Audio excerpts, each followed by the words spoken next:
We will give folks a few minutes before we really get going. But I guess folks will be tuned in a moment. But yeah, I mean, I guess one of the other big things for us this year is the case for what we do seems to be a much easier case to make now when we're dealing with clients than it ever has been, and really for both reasons. I mean, the health reason, and then also the economic reason. I mean, we used to have to really make the argument to companies that you really need a vendor who's really expert, who can do all these things for you, who can, redesign your space for you and, bring it up to your global standards in any geography, and then make changes for you on the drop of a hat, all that. Well, now everyone's been through that experience this year, and we're not having to make that argument as much. And then of course the economic one, I mean, like the level of flux that everybody's had to deal with has just been insane. And I feel that the coming couple of years are going to be a lot more use of flex and a lot more careful decision-making around whether people want to do leases, basically. I think there'll be a shift there. I think the future is flex, for sure. Well, I hope you're not just saying that to flatter me. No, I believe it. I think agility is going to be so key, and people realize that. Over the last 9 months, I think that's become almost inevitable. To what degree people subscribe to it, well, that may vary company to company. But yeah, I think if you can get through the next few months cash-wise, I think you're probably set fair. Yeah, it's absolutely been a crunch, right? I mean, the transactional velocity in the markets that I have been watching is down massively. People are just doing 75, 80% fewer deals this last 6 months. And our business benefits from change. So the more things people are making decisions on, the more likely they are to give us a chance. And in a year where very few people made affirmative decisions about I'm going forward here, most of what we were doing is playing defense with our customers and just trying to serve them well, But yeah, I think when there's a return in the coming months, I suppose we're looking forward to capitalizing on that opportunity. So I guess we'll get started in another minute or two. Welcome to the folks who are joining us. I'm as excited as you guys are to talk with Neil Valor from Xerox about what he's seeing all around the world with their very substantial footprint and the year that we had. And then maybe we'll even get you to make some predictions for the year ahead. I wonder if you have a few prepared, Neil. You'll have to start thinking about those if you're not quite ready yet. Sure. So are you sitting in the suburbs of London somewhere? No, I'm quite a long way west, a long way west of London, in kind of the middle of the UK, the middle of England, near Oxford, west of Oxford. All right, okay. If that means anything. Yeah, does it mean you're holding out for the Oxford vaccine and you won't take that Pfizer one? I'll take whatever comes first. I'm not choosy.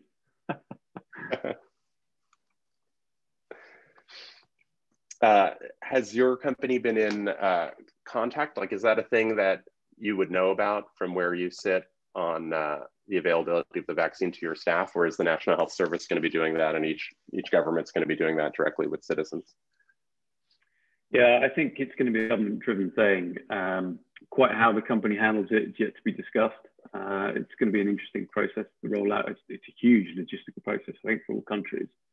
But at the moment, I think it's just kind of firmly in the government's court. The UK's out of the blocks, so we'll see how that goes. But it's an important thing. It's hugely important. Yeah.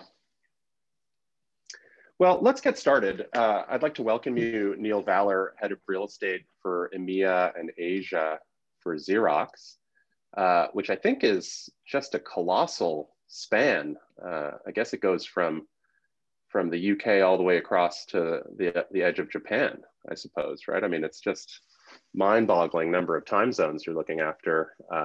But thank you very much for joining us. I'm excited to talk with you about what you've seen across that span this year, and maybe a little bit about what we'll see next year. Thanks for having me. Yeah, I think our audience for this series that we do with Knotel includes lots of folks that look after workspaces for their companies, from some of the biggest companies in the world all the way down to folks that are running smaller companies. There'll be some brokers here, some real estate owners, et cetera. And it's really a privilege to be able to share some of your thinking and your insight with folks.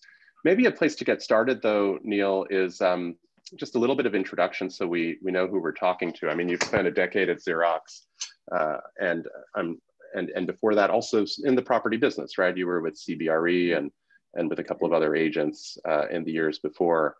Can you give us a little bit of a sense of what your duties are for Xerox and what kind of portfolio you're looking after?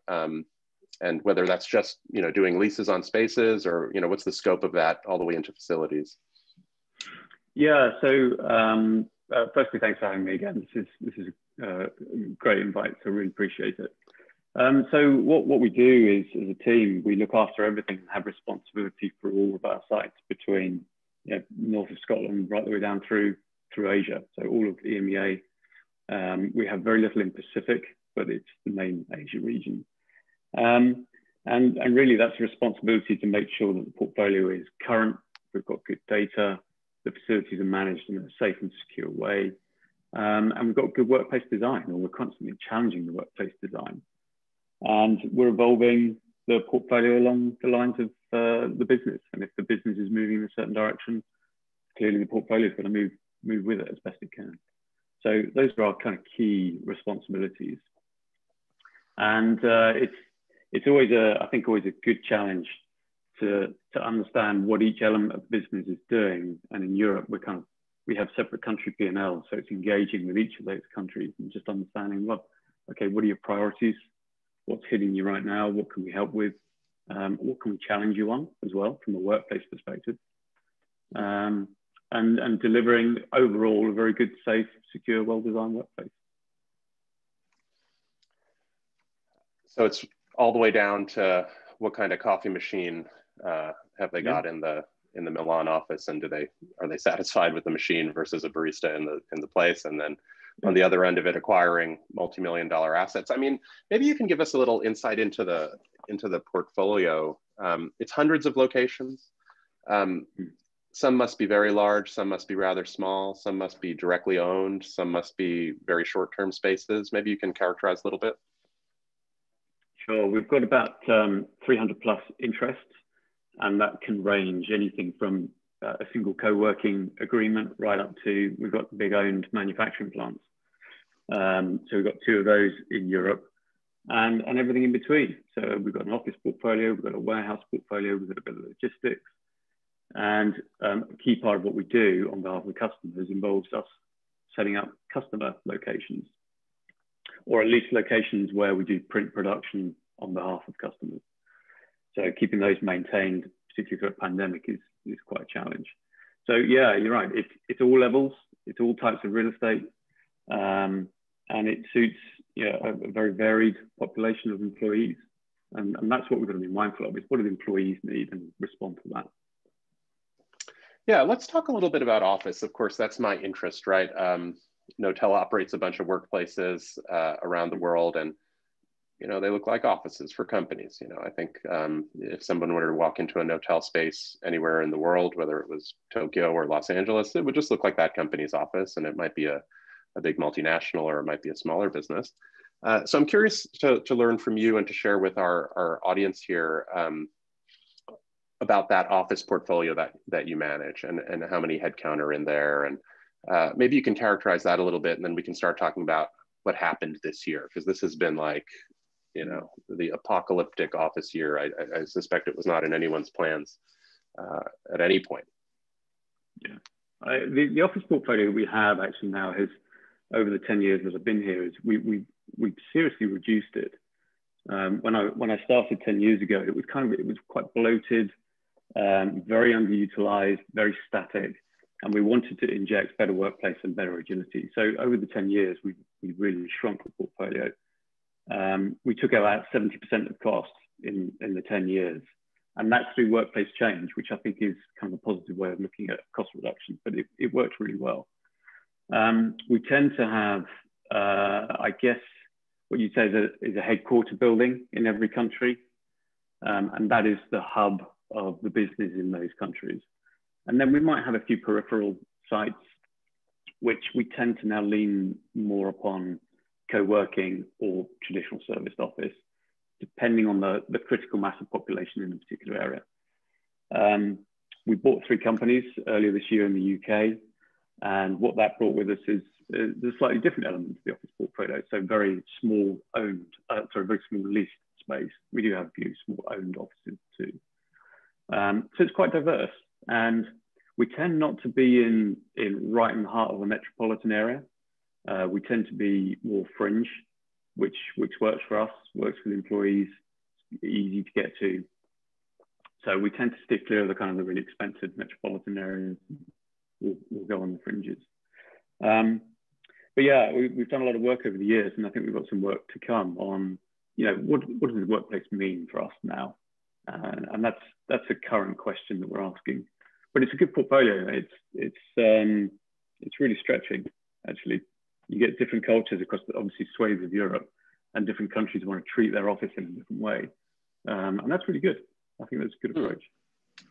So I guess the trend of the last 10 years, like for many large corporates, was to consolidate into some big country HQs, I suppose. Perhaps, the portfolio 20 years ago would have been a lot more scattered. And to a certain extent, you've reduced your costs by consolidating. Presumably also at these large sites, you've made things more dense and perhaps more open. Would those be true trends that you've been implementing away from cubicles and closed door offices, things like that? Yeah, we did that quite some time ago, is trying to get everybody in a more open plan environment. I think open plan does it a little bit of a disservice. We kind of really looked hard in a lot of sites as to what do the employees actually do when they're in. We try to reflect that in the workplace. And that's how I kind of talk to the team, actually, and say, well, the workplace merely has to reflect how people actually work. It's not rocket science. That's what we try and do to a greater or lesser extent. So yeah, we've got rid of a lot of the closed offices. We try and get more collaboration space in, and this conversation actually has accelerated through the pandemic. Is okay, do we need more collaboration space, less focused, because people can now work at home? How do we redesign our space to make it cost effective, but most importantly, give the employees what they need at the time that they need it? So yeah, we're doing a lot of work on that right now. Yeah, well, let's get to it then. I mean, there's a lot of different aspects, I think, of 2020 I'd like to explore with you, and certainly the pandemic is the central thrust. I've spoken to a bunch of other heads of real estate where there's a lot of thinking and planning going on about how to react to all this. I mean, the immediate actions have all been taken. And now you're thinking, all right, well, how should we redesign? In your case, does it mean that you're still deep in this planning process and you're sort of architecting stuff out that'll get deployed sometime next year? Or have you started pulling the trigger and doing redesigns in some of your locations? There's a very limited return to work at this point, I think, for all employers. Is that the ideal time to do the redesign, or should you wait until things settle down a bit more? How have you been thinking about the timing and the scale of change? Well, I think it would be inappropriate to not think about it. I think you've got to have one eye on what's going to come next. And I pride myself in the fact that the team always does that. It's always looking at, okay, what's around the corner, and trying to manage that ambiguity within the company actually is quite challenging. But the pandemic produced actually a really interesting question. Is it accelerating what was happening anyway in the workplace, or is this a fundamental shift that no one kind of predicted at all? And I think it's accelerating. The answer we've come to is it's accelerating what we were doing anyway, but by margins of years. It's brought it forward by years. But I think workplace is an interesting thing. I don't think you can really put a line in the sand and say this is what it's going to be, but we have to think about it right now. So we're on it. We're all over it. we have to be mindful of the fact that the company is going to pivot right now. So for the last couple of years, we've actually been going through like a huge transformation project when the current management team came in place about 2.5 years ago. And they literally quite rightly picked up the company and shook it by its ankles to see what would fall out. And it was great. It was what the company needed. And I think if we hadn't have done that, we would have found the pandemic a lot harder. So we're much more agile now than we ever have been. So yeah, I think, I don't know, it's a very live question about what we want the workplace to be, but we're also having a real focus on what the company needs to be. So I'm not going to jump in and say, right, the workplace has to be this if the company is suddenly going to swing another way. But we are doing it we are doing workplace change in some of the sites. 1 or 2 of the country HQs now have a good program in place for redesign because we know we're going to be there. We know we've got longevity there.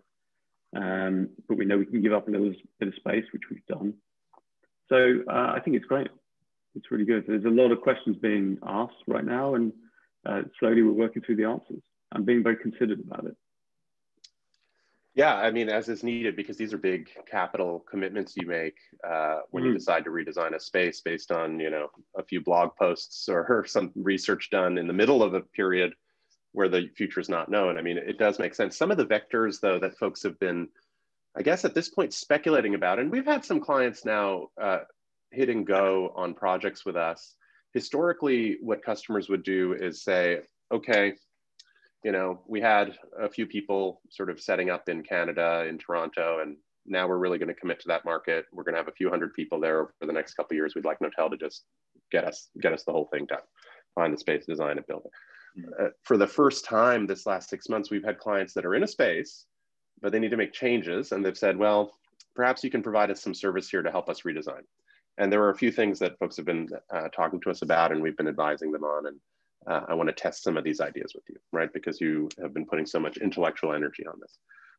Some of the immediate reactions, of course, were about signage, spacing, occupancy limits. So that's kind of in place at all our customers. And I presume you have something like that going on at your various locations.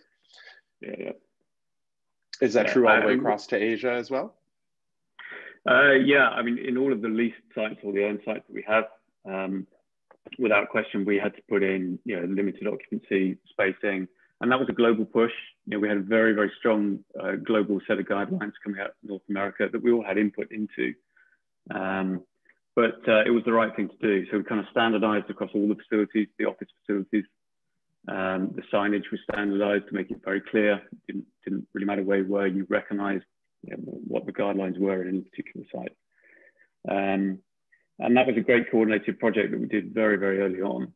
So yeah, and I kind of look forward to releasing all of that and just opening the space back up again. But at the moment, it's pretty rigid, it's pretty strict. What we haven't yet seen is customers who physically removed half the seating. That level of a commitment of like, okay, density is going the other direction now by 50%. We haven't yet seen people do that. We've seen people continuing to think about it. And I wonder where you are in the thought process on density.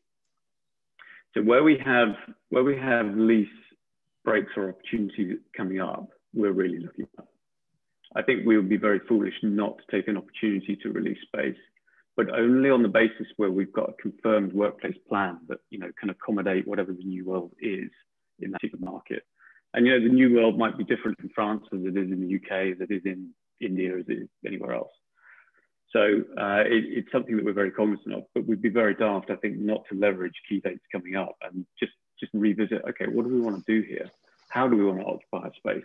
What model do we want to use? I mean, do we want to use a flex operator to take some of the pain away and leverage the flexibility that you guys, for example, can offer? So we're open to all of that at the moment. Yeah.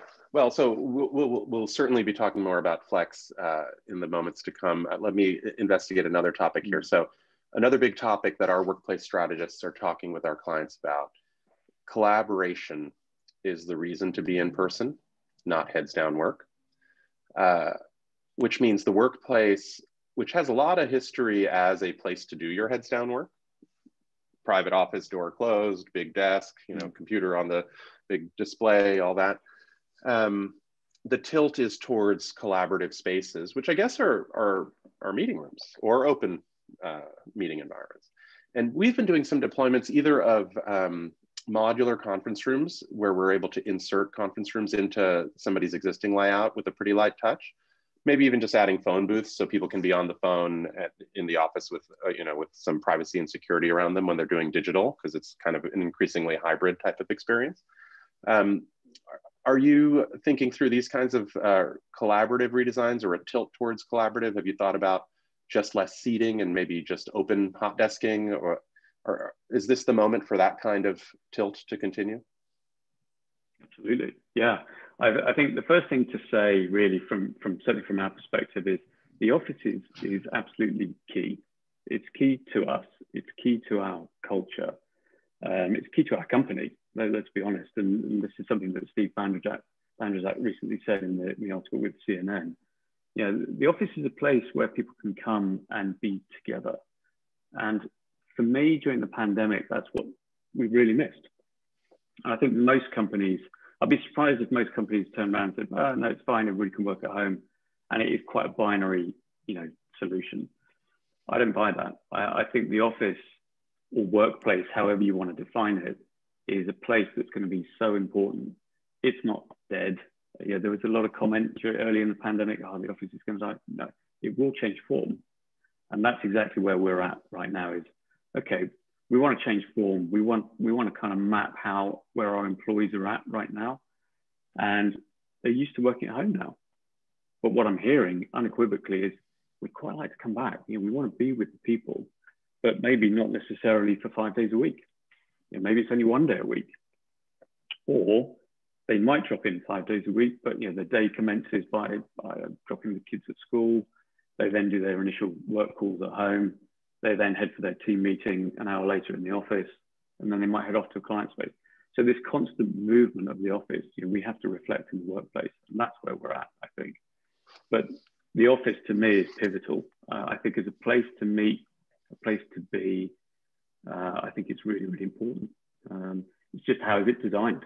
That's the key piece for me. It's got to be designed properly.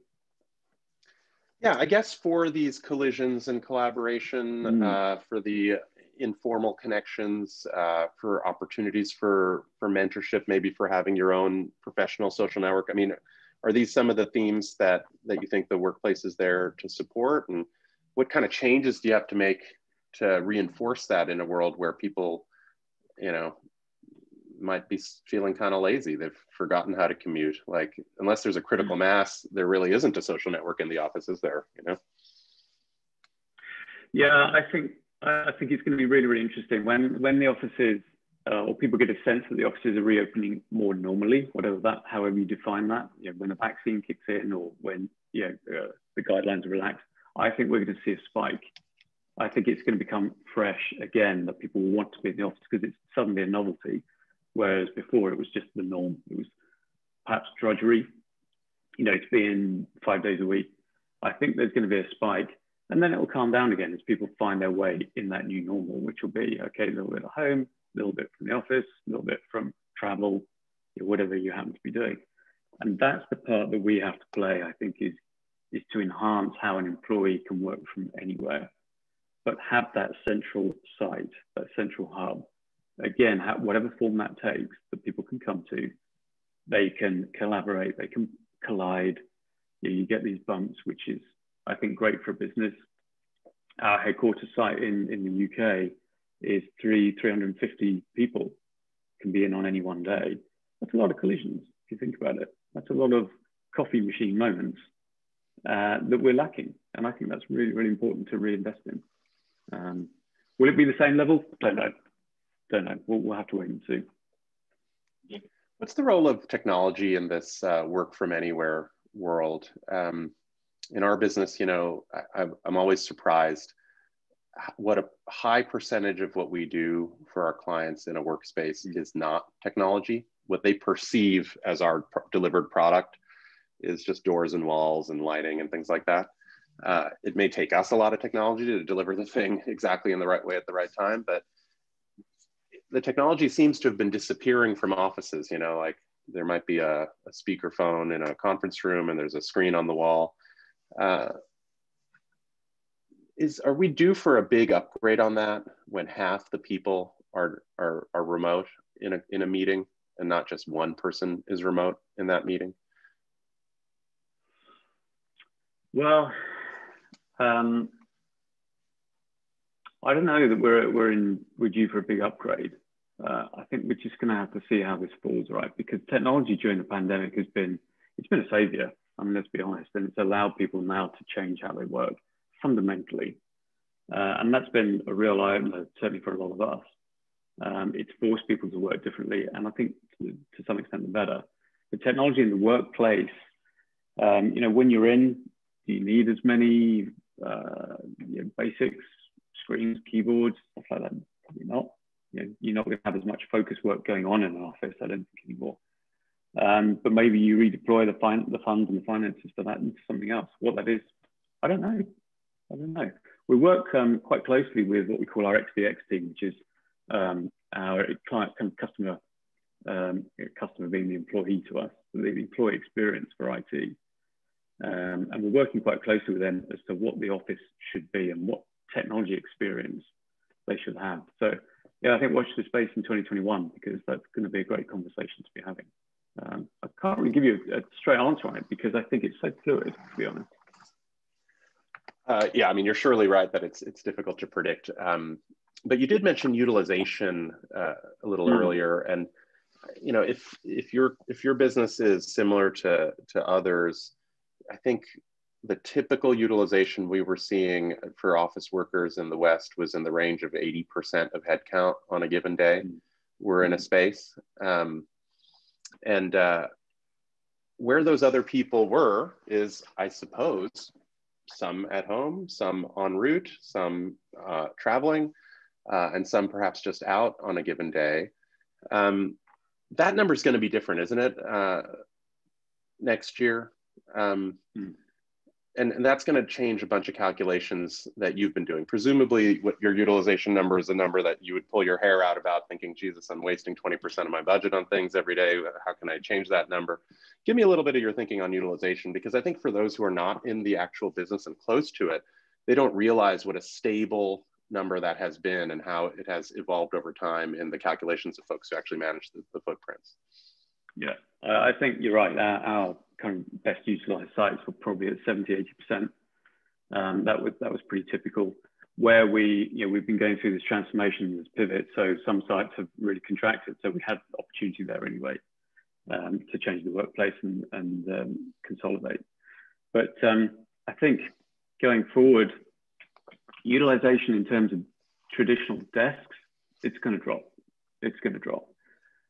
What we were trying to do anyway when we were going through these workplace changes for the sites that we've done, as I said, is reflect how people were working. So we kind of took out some of the slack anyway, where people were, they were commuting, or they were at home, or they were at the clients, or wherever. We tried to get rid of that slack and make the office more agile in how it operated day to day. Now we're just going to see more of that. And I think we're going to have to respond as and when key lease dates come up. That is my probably single biggest frustration. And I know you've commented on this, but no one likes leases, right?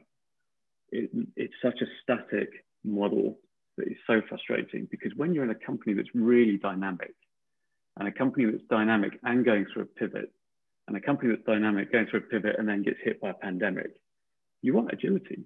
You want to be able to kind of move and flex and flux as you see fit. And you can't do that in a single leased building. It's really tough. Yeah, I mean, I guess, when the global management meets, you can look to the left, the head of marketing or someone can press a button and dial up a whole bunch of things overnight. You look to your right, there's the head of technology, they can launch 1,000 servers sitting there at the table.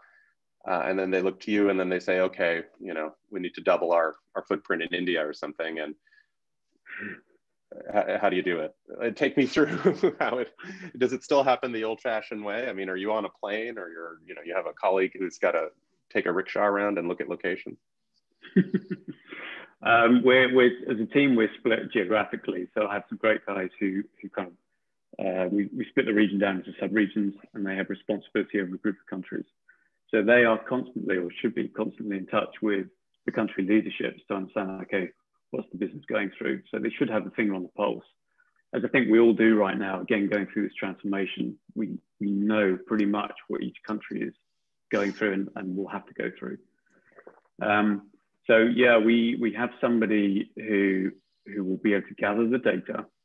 Can I automate that data? That will be fabulous. So how, and we've been talking about that in the last kind of week, 10 days as well. We've accelerated that conversation. Do you put in sensors? You know, do you kind of automate desk booking? Do you put in, you know, drag data out of room booking? Data is everything.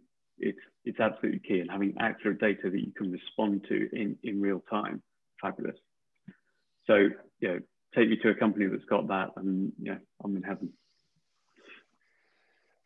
And that kicks off a planning cycle, I guess, right? I mean, you see that a location that had, you know, 60% utilization when it first opened is now getting pretty full. There's lots more headcount. It's getting quite active. You're up in the 80s. Then presumably you start thinking, all right, we need to make a move. Or maybe it's trending in the other direction and you're thinking, what are our opportunities here? Is that like you're looking forward 9 months when you get started making a decision, or? Ordinarily, we'd be looking at lease dates way in advance, 18 months ahead, under usual circumstances. I think since the company transformation, you know, two and a half years ago, it's about, okay, now, what can we do now? What can we do in the next coming 2 or 3 quarters? Because, you know, the company's impatient. It wants to make some good changes. So we want to do it now. So we do have our finger on the pulse of the portfolio. We know what's coming up. We know to what extent we can make some reasonable changes. But if the company wants to go big bang and go do something completely different, that takes some input. So we don't want to be reactive. In some instances, we are too reactive currently, perhaps because of the pandemic.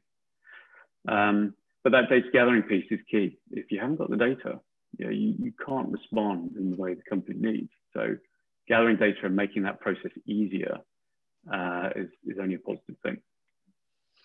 Have you made some big moves this year, or are there some things in the midst of all this which were big sites that you decided to terminate, or were you able to push forward that consolidation game plan, or have you zigzagged on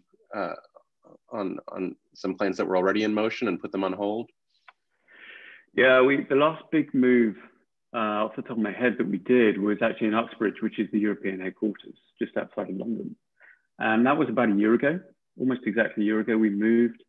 And that was a big move for us. You know, we've been on the site previously for about 50 years. And you know, we just said, right, enough's enough. We've got this great opportunity, brand new start, brand new space. And that was great. But what we did there was, I think, really, really interesting. We took what we call a core and flex lease. So we took a very tight, I can't remember what the area was, but a very tight core 5-year lease. It was only a 5-year lease. And then we added some flex space through the landlord. And that flex space allowed us to have about 100 people just dropping in and out constantly. And what we did actually during the pandemic is we said, right, okay, the flex space is there, we can flex it, let's flex it down. So suddenly the core space has become hopefully a lot more efficient when we do open back up again. And it's worked really, really well. I'm really pleased with that model. And hopefully, you know, when we get a good subscription back into the office, whenever that is in 21, we can grow back into that flex space as we need it. So good cost management, good space management. The landlord who provided that flex space was a great partner to us, and they provided some really nice workplace experiences that we wouldn't provide ourselves. It worked really well. I'd love to do more of that. I really would, because if we can really cut down on the amount of space we lease, but at least have somewhere that the employees call home, their home office, but you can constantly do this as the company requires it. That would be great. Yeah, talk to me more about your mix of lease and flex. I mean, it's likely, since flex is a relatively new concept this last maybe 8 or 10 years, for larger spaces. I mean, serviced office has been around forever. It's likely that you have a relatively small proportion of your total footprint, which is flex. And I'm curious how you evaluate, all right, this is a site, we should go do a 10-year deal or this is a place where we shouldn't. Clearly, if you've got 2 or 3 people, 5 people, 10, you should throw them into somebody else's, serviced office offering.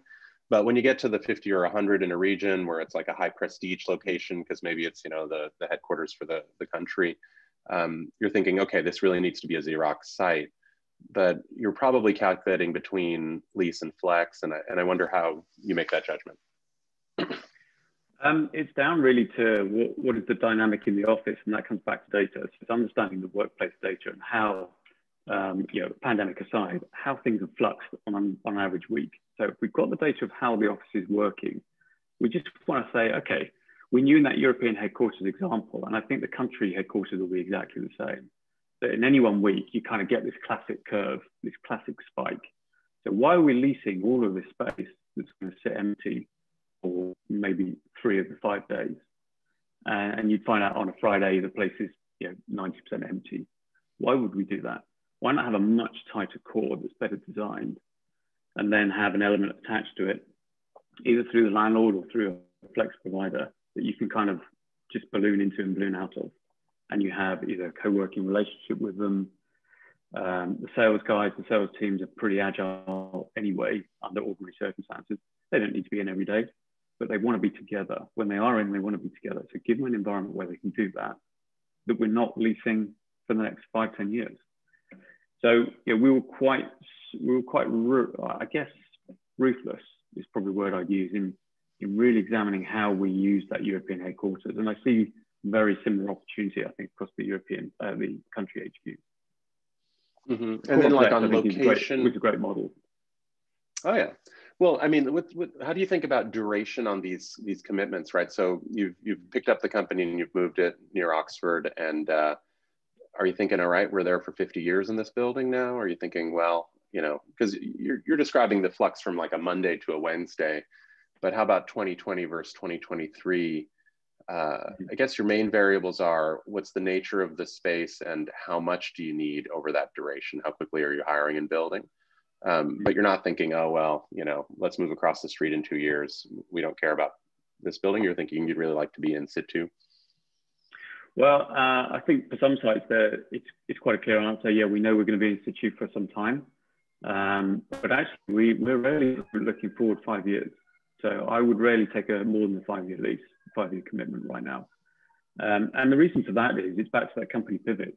Because, over the last 2 years, we haven't really known, and this is about managing ambiguity, we haven't really known, okay, what does the company need in any one country? It's not just about downsizing, it's like, we're really striving to get into other markets and other industries. And that's happening. So, okay, you might not want a commitment for 10 years in Uxbridge, outside of London. You might want to be somewhere else entirely. So it's about kind of, lighting the fuse under some of this stuff and really asking the tough questions. Do we really need to be there? And if the answer is yes, and we get a firm answer from the management team, yeah, that's good, we'll find the most flexible way of operating. But again, is a response to how the employees are working. Yeah, I mean, if a business really takes off or a market really takes off, you just do whatever you need to do to be able to support that growth, right? And I guess one of the big dimensions of flex that we've been looking at is just the duration, right? But the other element that I find our customers are often interested in, and I guess you were kind enough to say the future is flex. So let's see if you believe it's also for this reason. We find that our clients are very interested in having a key to turn. We were giving the example of the head of marketing over here, the head of technology over here. They can just press a button and do something. Well, why can't I do that as a global head of real estate? I want to spin up an office in Paris and I want it by next month and I want it to be double the size in a year and all that. Like, who is my vendor for that? To what extent is that a central part of your computation? I mean, you have a broker, but the broker has a spot where they stop doing things, right? They're not going to design, build, manage the thing for you. Maybe talk to me a little bit about that relationship with a vendor to the extent that it's something of some use, or the reverse, where maybe it's a risk or it's a worry that you have in relying on someone else. We looked at this about, I'd say, 6-7 years ago, right? So let's go back 6-7 years. And the reason we looked at it then is because we had another part of the company at the time, which we subsequently spun off, became a company called Conduent. And the company that we had was call center, back office, BPO operations. And they would balloon suddenly in these call centers. So they would literally come knocking on the door and saying, we need a call center for 200 people set up in the next 3 months. Can you do that? Okay, well, we'll have a go. But there's all the kind of slight bureaucracy that we had to go to understand, okay, do you really need it? Are you really going to have 200 or 300 people in it? What's the well, no, we won't. We're going to be ramping up slowly over a period of a year. Okay, then you want a phased approach. So we actually looked at flex operators then, and it was kind of very much in its infancy, and it didn't quite work for us.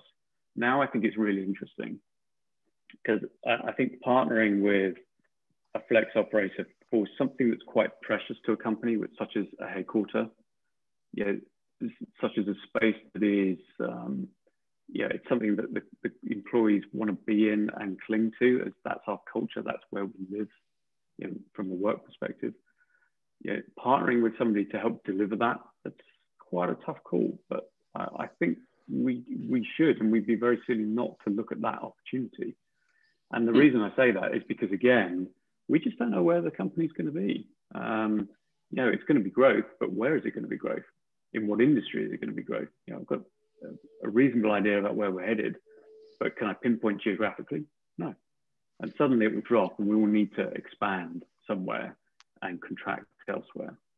And that's what we have to respond to. And I think the only way of doing that sensibly and managing your cost over a period of 5 years, 3 years, 10 years is through a flexible, agile model. It's the only way we can do it. Yeah, I mean, it's. I think you're not alone, right? I think it is a rare business leader who can predict with any precision year 5 or year 3, or even at this point, month 3. It's very difficult after the year that we've been through. The cost calculation you were referring to a few times, I mean, it sounds like in your mindset, you're saving money when you use Flex because you're not getting stuck somewhere in something you're not using. Is that the reason? Yeah. We used to combat the perception, in the early days of Notel, corporates would say, well, why would I pay you? Why don't I just go pay the landlord? That their headline rent sounds cheaper than what you guys are charging. And we'd spend quite a lot of time trying to explain to them, this is expensive. And from time to time, we would meet enlightened folks who thought, well, no, doing it myself is indeed far more expensive. You don't have to explain anything to me. Tell me, what's your thought process on that? Yeah, I'm in that bucket. I think doing it ourselves, we can do it very well, and we can build great workplaces, and we'll continue to do so. But I think we've walked into an hotel, I walked into a WeWork, and the workspaces there are fantastic. It's just brilliant. So why would I not want to use that? I think in certain circumstances, we'd absolutely want to do that. Is it more expensive? Yeah, but you pay for that flexibility. And I think you pay for the quality, you pay for the flexibility, you might pay for the service that comes with it.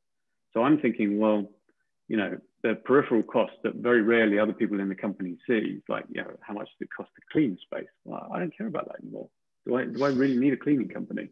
There's the cost of providing a coffee machine. I don't care. It's there. It's fabulous. And it's much better than one we can provide. So, it's all those kind of peripheral things that add up, and it's about the employee experience. And if we judge that agility combined with the employee experience, combined with a whole host of other things, if it's better to go with a vendor, a flex, a third party, or a combination of core and flex, why wouldn't I want to do that? There will be a hard conversation to have over the cost, the immediate cost. But again, I mean, heads of real estate, finance people are not daft. You're going to have the spike in capital. Do you really want to fork out $1 million in cash to fit out space you're only going to be in for 3-5 years? Don't know. Why would you do that? I was not expecting this, Neil. This romantic conversation that we've been having. I mean, look, I come back to agility. It's coming back to what type of space do the employees need when we're going through a transformation. And if that is lease space, that's fine. If there's a business case to do that. If that is core and lease, core and flex, that's fine. And if it's then flex and work from home, or if you've got 10 people grouped down in the south of England, well, why do they need an office? there's so many questions about agility, where people work from, how they work. It's not an easy question to easy answer to define, but I'm a fan. I'm a great fan.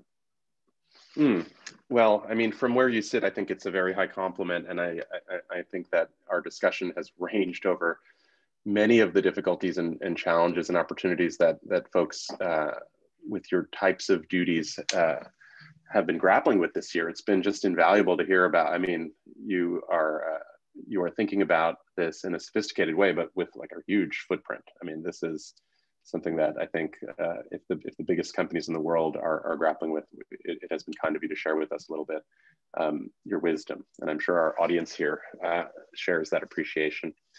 Thank you so much, Neil, for joining us on this series. Hopefully we'll have a chance to actually do some work together. You're talking like you're a, Knotel's #1 customer, but I think we'll still find a way to make that happen in the future. Well, thanks for having me. This has been great, really good, and look forward to catching up. Maybe we have an update on how it's gone. Wonderful. Thank you, Neil.